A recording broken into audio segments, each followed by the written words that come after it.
Wes. Halo guys, jadi kembali lagi bersama saya Aldiansyah dari kelas 11-2. Nah, pada malam hari ini yang besok itu ternyata ulangan, saya akan mempresentasikan suatu materi fisika yang dimana kemarin saya terlambat, jadi otomatis saya tidak ikut presentasi. Nah, yang kali ini yang akan saya jelaskan itu adalah momentum dan juga impuls. Untuk pertama-tama saya akan membahas apa itu momentum terlebih dahulu. Momentum adalah suatu besaran dalam fisika yang mengukur atau menggambarkan suatu massa objek yang bergantung dengan massa suatu benda atau massa kecepatan yang ada. Nah, satuan pengukuran untuk momentum itu adalah kilogram meter per second. Yang dimana besar dari suatu momentum itu diukur dari yang namanya besar suatu benda atau kecepatan yang ada. Nah, untuk momentum dia itu memiliki beberapa sifat. Yang pertama, dia adalah besaran vektor, yang dimana otomatis kalau dia besaran vektor dia memiliki besar dan arah.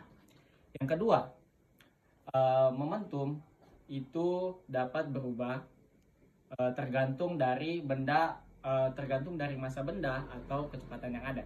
Dan yang terakhir, momentum itu dapat berubah atau berpindah dari satu objek ke objek lain melalui yang namanya interaksi. Nah, untuk contoh dari momentum dalam kehidupan kita yang sehari-hari, itu yang pertama adalah dimana ketika suatu mobil melaju dengan kecepatan tinggi, otomatis dia itu mempunyai yang namanya momentum yang besar. Yang kedua adalah ketika kita melemparkan bola dengan kecepatan yang tinggi, otomatis dia itu memiliki momentum yang besar pula. Kita lanjut membahas yang namanya impuls. Impuls adalah suatu konsep dalam fisika yang dimana impuls ini itu digunakan untuk mengukur perubahan dari suatu momentum yang tadi. Jadi impuls juga memiliki beberapa sifat.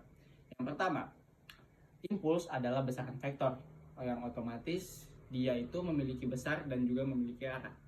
Yang kedua, impuls itu dapat mengukur atau merubah hasil dari suatu momentum.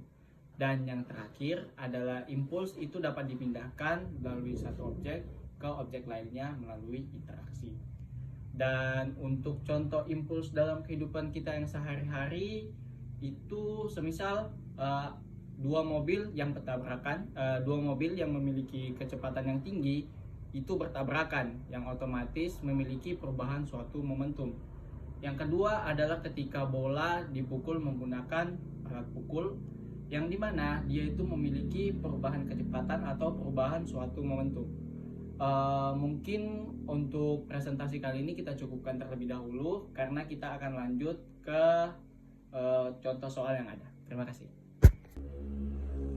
Halo guys, jadi kembali lagi bersama saya Aldiansyah. Di sini saya akan melanjutkan tentang penjelasan saya. Kali ini kita akan membahas contoh soal dari momentum dan juga impuls. Karena berhubung di sini tidak ada papan tulis dan kayaknya agak susah untuk menjelaskannya kalau cuma ngomong, jadi saya bakal lihatkan PPT saya aja ya. Sini. Nah, kita lanjut ke contoh soal dari momentum. Suatu benda memiliki massa 50 kg dan bergerak dengan kecepatan 6 meter per sekon. Tentukan momentum yang dimiliki benda tersebut. Nah, kan kita sudah lihat nih contoh soalnya. Nah, tapi sebelum itu kita perlu ketahui dulu apa sih rumus yang digunakan untuk mengukur momentum ini. Nah, rumus yang kita gunakan itu adalah P sama dengan M dikali V. Jadi apa sih P itu? P itu mewakili yang namanya momentum. M adalah massa dan V adalah kecepatan. Di sini sudah diketahui bahwa massanya adalah 50 kg dan juga kecepatan yang dimiliki adalah 6 meter per sekon. Jadi tinggal kita kalikan nih. 50 dikali 6 sama dengan 300 kilogram meter per sekon. Yang dimana jadi besar momentum yang dimiliki ialah 300 kg meter per sekon. Oke, kita lanjut ke soal impuls. sabar ya. Nah, ini contoh soalnya. Seorang pemain sepak bola melakukan tendangan terhadap bola dengan gaya F sebesar 25 Newton. Tentukan besar impuls yang terjadi jika waktu sentuh antara bola dan kaki adalah 0,01 sekon. Nah, kalau untuk impuls itu kita menggunakan rumus yang dimana I sama dengan F dikali delta T. Nah, maksudnya tuh kayak mana? Jadi keterangan yang di sini adalah I itu mewakili yang namanya impuls.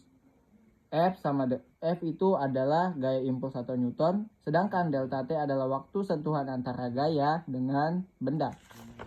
Nah, langsung deh kan kita ketahui nih di sini. Kalau F-nya itu sama dengan 25 Newton, sedangkan delta T-nya adalah 0,01 sekon. Jadi tinggal kita masukkan aja ke rumus. F dikali delta T sama dengan 25 dikali 0,01 yang hasilnya adalah 0,25 Newton per sekon. Jadi besar impuls yang bekerja pada bola tersebut adalah 0,25 Newton per sekon. Oke, sudah paham kan? Mungkin sekian presentasi dari saya, kurang lebihnya mohon dimaafkan. Ketahuilah bahwa tidak ada kesempurnaan dalam setiap hal yang kita lakukan kecuali Allah Subhanahu wa taala. Jadi saya akhiri, wabillahi taufik wal hidayah. Wassalamualaikum warahmatullahi wabarakatuh dan selamat malam. Dadah.